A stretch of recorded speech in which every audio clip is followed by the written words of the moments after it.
Si c'est la première fois vous tombez sur cette vidéo, ce n'est pas un hasard, regardez jusqu'à la fin. Si vous n'êtes pas encore abonné, abonnez-vous, surtout aimez la vidéo pour m'encourager. Que Dieu vous bénisse. L'homme et la femme ont la même valeur. Lisez Genèse 1, 26 à 31. Comment et pourquoi Dieu a-t-il créé le monde? Avec sa parole, et, pour bien le gérer ensemble. Qu'est-ce qu'il a dit après avoir créé le monde? Genèse 1, 31, c'est une très bonne chose. Avez-vous déjà réalisé cela? Votre conjoint est beau ou joli? Levez-vous et exprimez cela l'un à l'autre. Donnez-vous un compliment.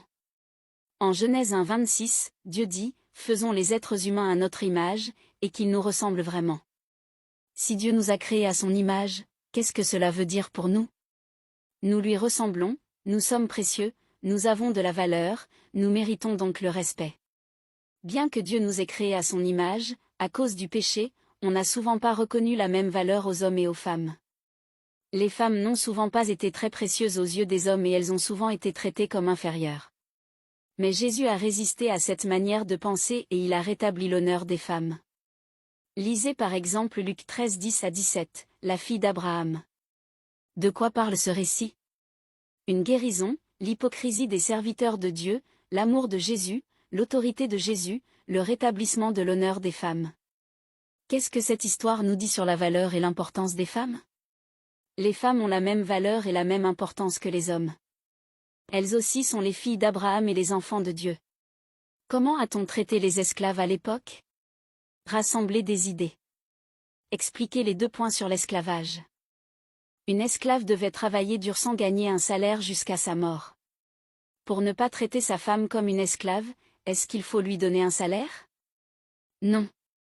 Le mariage n'est pas une entreprise. Mais comment peut-on accorder de la valeur à son travail quotidien? Il faut lui exprimer de la reconnaissance en l'appréciant et la remerciant au lieu de lui donner un salaire. Proverbe 16, 24. Proverbe 15, 4. Proverbe 31, 28 à 31. Il faut aussi apporter de l'aide et du soutien dans la mesure du possible. Tout le travail de la maison et de l'éducation des enfants ne doit pas reposer seulement sur la femme. B. Un esclave devait obéir sans discuter.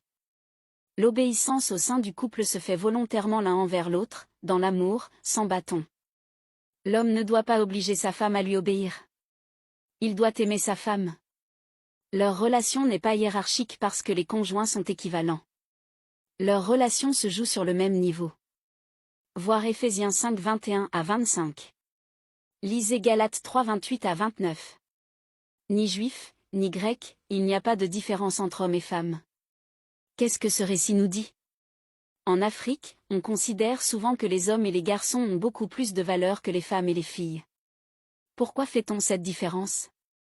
À cause de l'héritage, la fille quitte ses parents pour se marier? Discutez cette question en groupe.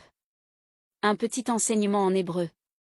Genèse 2, 18, mais pour lui-même, il ne trouve pas l'aide qui lui convienne parfaitement. Ce verset dit que la femme est créée comme une aide pour l'homme. Il ne dit pas « l'aide ménagère » ni « l'esclave » de l'homme. Au contraire, ce mot aide traduit le mot hébreu « ézer », c'est-à-dire « qui secourt ». Le plus jeune fils de Moïse s'appelait Éliézer. Ce qui signifie « Élie, Dieu et Ézer, est mon aide, mon secours ». Éliézer, Dieu est mon aide. Et l'aide de Dieu n'est pas du tout secondaire ou inférieure à l'homme. C'est cela l'aide qui lui est semblable, un vrai vis-à-vis qui nous rappelle le secours de Dieu.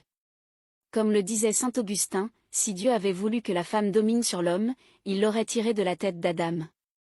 S'il avait voulu qu'elle soit l'esclave de l'homme, il l'aurait tirée de ses pieds.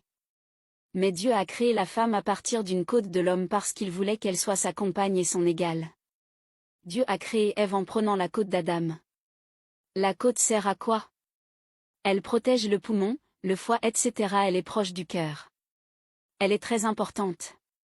Si vous avez aimé la vidéo, abonnez-vous pour la suite. C'était Rose de Nuit, la nuit en rose rose.